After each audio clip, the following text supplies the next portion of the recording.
research, positive psychology research, also talk about savoring. Savoring. I mean, you savor the present moment. So if you're able to have appreciative attitude of your experience, then you'll be a much better person. Finally, you need to have the attitude of a defying power of the whole human spirit. What is saying about you need to have an attitude of courage. I think it's Camus or Albert Camus. Or he says that sometimes when everything is wrong, to be alive is to be a rebel. You rebel against life, rebel against injustice, rebel against all the dark forces. Dare to be a rebel. So I'm known by my students as a rebel with a cause. Okay, so I'm always fighting against something. But there's something wrong, right? So you have to take action. You cannot just sit back. So that gives you meaning, the attitude of courage. Okay, the Swiss common test, mirror test. This is famous. What's his name? Apple founder, Jacob, right? Job. How to pronounce his name? Steve Jobs. Steve Jobs said that since he was 13, every day I look in the mirror. I say, if today I'm going to die, do I still do what I'm doing now? If my answer is no, then I better do something new. It's a good mirror test, okay? If you only have 3 months to live, are you going to continue to do what you're doing now? If yes, that means what you do is meaningful. If no, you better change. Okay? Another way to do mirror test is that look in the mirror deep in your soul. Behind your cosmetics, behind your false eyelashes. Sorry, ladies. Or behind whatever you have. Look deep in your soul to see what person you are. Are you a jerk? Are you an idiot? Are you a phony? Are you a con man? Are you doing everything to succeed? You ask yourself tough questions. Do you really like yourself? If not, you better change. Yeah? The second test, a deathbed test. Now, nurses, that one nurse wrote an article about five things people regret most, remember, when they die?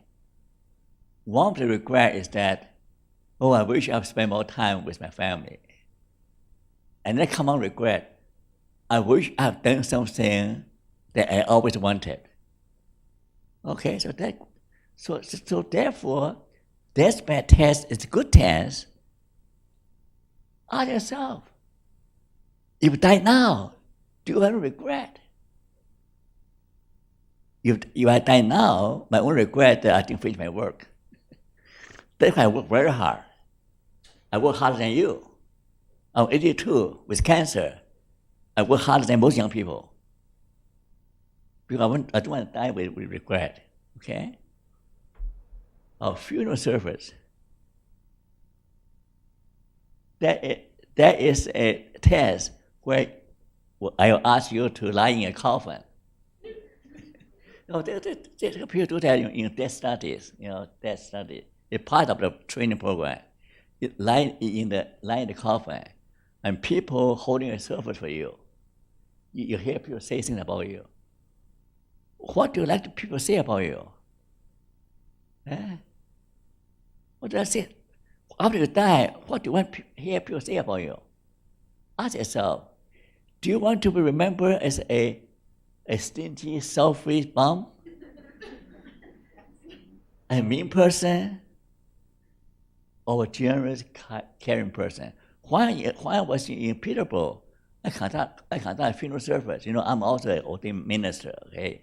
You don't know that, okay? So I conduct a funeral service for an old Chinese man.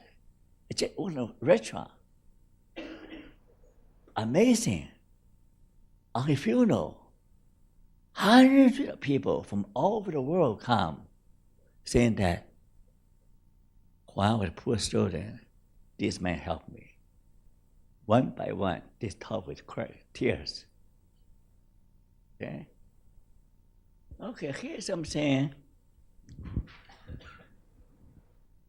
Now, here's something. Here, Jingsheng was a meaning intervention. Okay, other than this full test. Here's intervention that help people to develop the intrinsic meaning. Okay, this is also meaning for Frankl. Number one, when people commit suicide, often they say, "I don't want to be a burden to other people." Right? So in their mind, they think they are a burden. But actually, the other person really care for them, and it will be a bigger loss to them when they're dead. So another way to concern our meaning, remember, I say relationship is very important for me. It tries to help them have a deeper understanding of relationship, that they do matter to some people. Okay? They're important to them. They're not a burden. Help them to understand they're not a burden. They are loved. The mother, the brother, sister, or friends, there are people in the world who care about them. They matter to some people. Secondly, it's about singularity. You know what? You are irreplaceable. Period. Wow, powerful, huh? So scary. This is powerful stuff. You are irreplaceable. The only one of you. Even your twin brother can be different. There's only you. You're here for a special purpose that no one but you can fulfill. You can make a special contribution to someone. You can do something that no one else can. So if they start thinking about, yes, I'm irreplaceable, unvaluable, then they value life more, right? Number three, you are not only irreplaceable, but you are capable of growing, become a better person. Everybody can grow. I'm 82 years old, I'm still growing. Every day I try to learn something new that I did not know before. That's what keeps me young. My mind is still very active. You don't believe me? Test me. My mind is still very powerful. Do you know why? I keep reading things, learning things. Every day I want to improve myself. You do the same. Okay? Otherwise, shame on you. If I can do it, you can do it too. You're 82 old man still improve himself every day. You're a young lady, young man, you don't improve yourself. Shame on you. Honestly, I feel that every day, learn something new. Not one day, not what you feel like. Every bloody day.